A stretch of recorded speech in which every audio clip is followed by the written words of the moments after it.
بسم اللہ الرحمن الرحیم۔ امیر المومنین ہارون نے اپنے خانسامہ سے پوچھا کہ آج کے کھانے میں اونٹ کے گوشت کا سالن ہے؟ اس نے کہا ہاں موجود ہے، چھوربے والا بھی اور روسٹ کیا ہوا بھی۔ آپ نے فرمایا کھانے کے ساتھ وہ بھی پیش کیجیے۔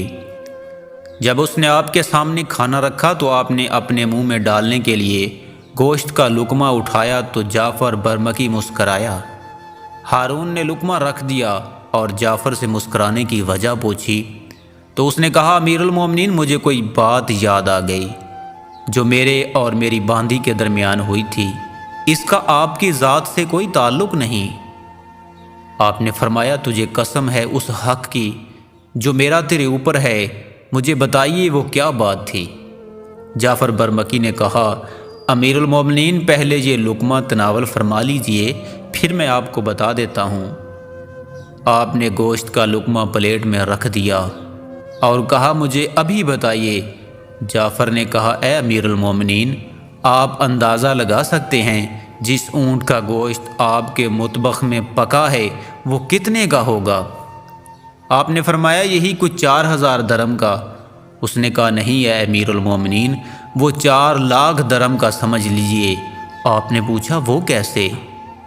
اس نے کہا کہ آپ نے طویل عرصہ قبل مطبخ میں پکے ہوئے اونٹ کے گوشت کی فرمائش کی تھی، جو اس دن اونٹ ذبح نہ ہونے کی وجہ سے پوری نہ ہو سکی تھی، تو آپ نے فرمایا تھا کہ آج کے بعد مطبخ میں اونٹ کا گوشت ضرور پکنا چاہیے، تو اس دن سے ہم آپ کے لیے بازار سے گوشت نہیں خریدتے تھے، بلکہ اونٹ خرید کر خود ذبح کرواتے اور اپنی نگرانی میں پکواتے تھے، اور اس دن سے لے کر آج کے دن تک 4,00,000 درہم کے اونٹ ذبح ہو چکے ہیں۔ لیکن آپ نے اس دن کے بعد آج ہی اونٹ کا گوشت طلب کیا ہے جو آپ کے سامنے پڑا ہے۔ میں اس لیے مسکرا پڑا کہ یہ لقمہ جو امیر المومنین نے کھانے کے لیے منہ میں ڈالا تھا وہ امیر المومنین کو 4,00,000 درہم میں ملا ہے۔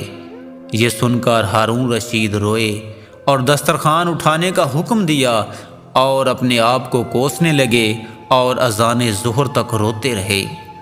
پھر باہر نکل کر لوگوں کو نماز پڑھائی اور پھر واپس آ کر رونے لگے حتیٰ کہ عصر کی اذان ہو گئی۔ اور اس دوران آپ نے حرمین شریفین کے فقراء میں 2,00,000 درہم اور بغداد کے مشرقی حصے اور مغربی حصے کے فقراء میں 2,00,000 درہم اور کوفہ اور بصرہ کے فقراء میں 2,00,000 درہم صدقہ کرنے کا حکم دیا۔ پھر آپ نے عصر کی نماز پڑھائی اور واپس آ کر نماز مغرب تک بارگاہ الہی میں اپنی کوتاہی پر آہوازاری کرتے رہے۔ جب آپ نماز مغرب پڑھا کر فارغ ہوئے تو قاضی ابو یوسف بھی آ گئے اور سارا دن بھوکھا پیاسا اور رو دھو کر گزارنے کی وجہ پوچھی۔ آپ نے سارا قصہ سنا کر کہا کہ بیت المال کا اتنا پیسہ محض میری خواہش کی تکمیل میں بے جا صرف ہوا ہے، جس سے میرے حصے میں صرف ایک لقمہ آیا۔ قاضی ابو یوسف نے جعفر برمکی سے پوچھا کہ جو اونٹ آپ ذبح کر کے پکاتے رہے وہ خراب ہو جاتا تھا یا اسے لوگ کھا لیا کرتے تھے؟ اس نے بتایا کہ لوگ کھا لیا کرتے تھے۔ قاضی ابو یوسف نے کہا امیر المومنین اللہ سے ثواب کی بشارت حاصل کیجئے کہ آپ کی وجہ سے اتنا عرصہ مخلوق خدا شاہی کھانا کھاتی رہی، اور اللہ نے آپ کو صدقہ کی توفیق عطا فرمائی جو آپ کی بھول کا کفارہ بن گئی، اور پھر اللہ تعالیٰ نے اس نادانستہ کوتاہی پر آپ کو اپنا خوف عطا فرمایا اور آپ سارا دن روتے رہے۔